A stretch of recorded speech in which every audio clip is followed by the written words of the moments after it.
Assalamualaikum warahmatullahi wabarakatuh. Sahabat, sebagai manajer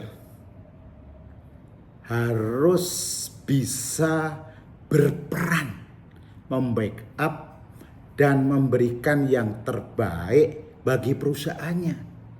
Apapun situasinya dan apapun kondisinya.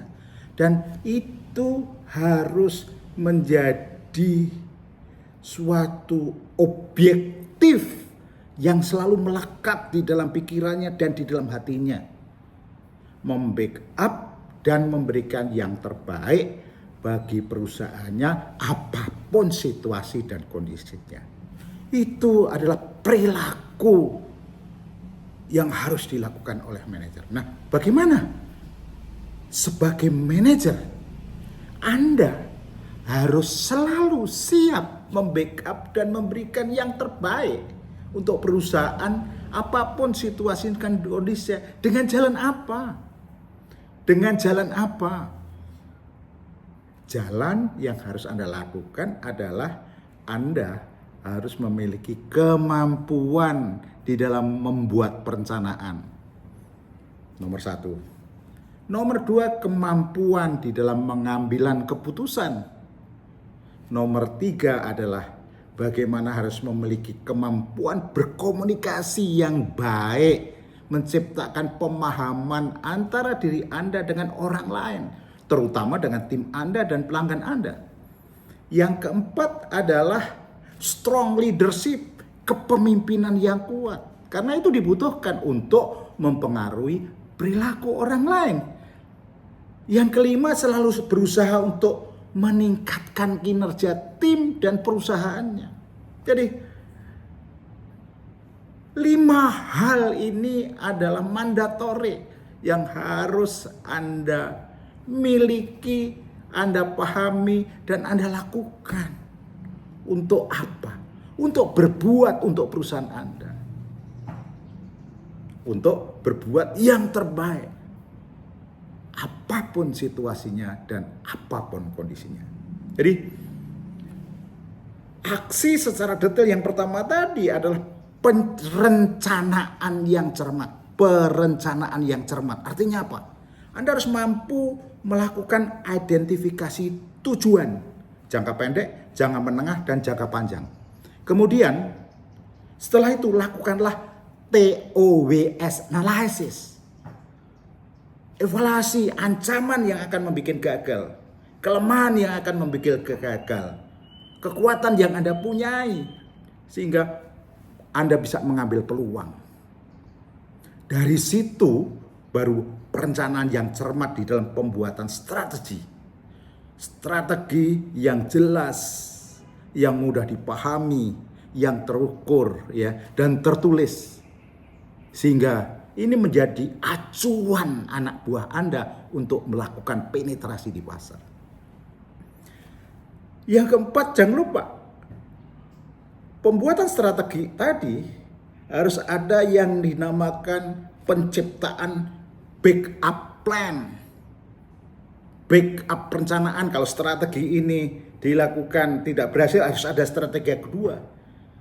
Itu yang dinamakan siapkan rencana cadangan untuk menghadapi situasi apapun yang tidak terduga dan perubahan yang sangat tiba-tiba, sehingga Anda bisa memitigasi resiko yang akan terjadi. Karena Anda sudah lakukan TOWS analysis. Anda tahu ancamannya, Anda tahu kelemahannya, Anda tahu kekuatannya, Anda tahu bagaimana mengambil opportunity.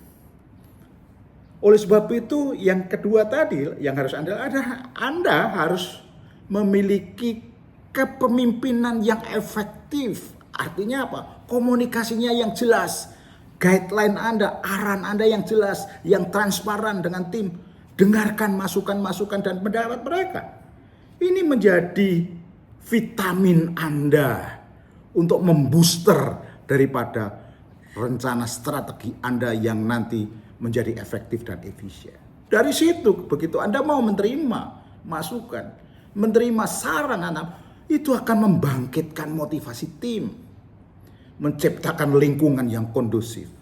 Dan dengan masukan dari anak buah Anda, dari orang lain, Anda mampu memberikan delegasi tugas kepada tim menjadi lebih efektif dan efisien. Karena Anda tahu kelemahannya, Anda tahu ancaman yang akan membuat gagal, Anda tahu kekuatannya, Anda tahu bagaimana untuk meraih opportunity sehingga Anda bisa mendelegasikan tugas dengan tepat, cepat, dan waktu yang tepat.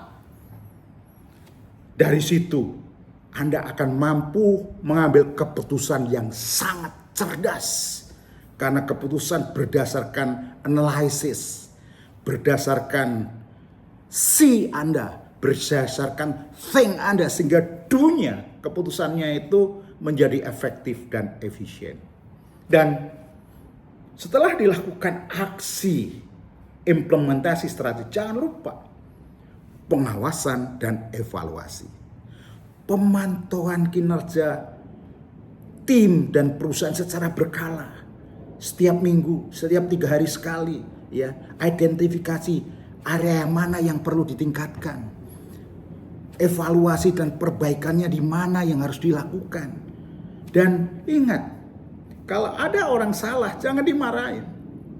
Justru kita belajar dari kesalahan untuk menjadi lebih baik. Ingat bahwa manajer itu bekerja bersama melalui orang lain. Jadi kalau ada salah anggotanya, itu adalah kesalahan manajer. Makanya bagaimana harus memperbaiki kesalahan itu menjadi pembelajaran yang efektif untuk meningkatkan kapabilitas tim Anda. Dan yang terakhir, jangan lupa kemampuan membackup.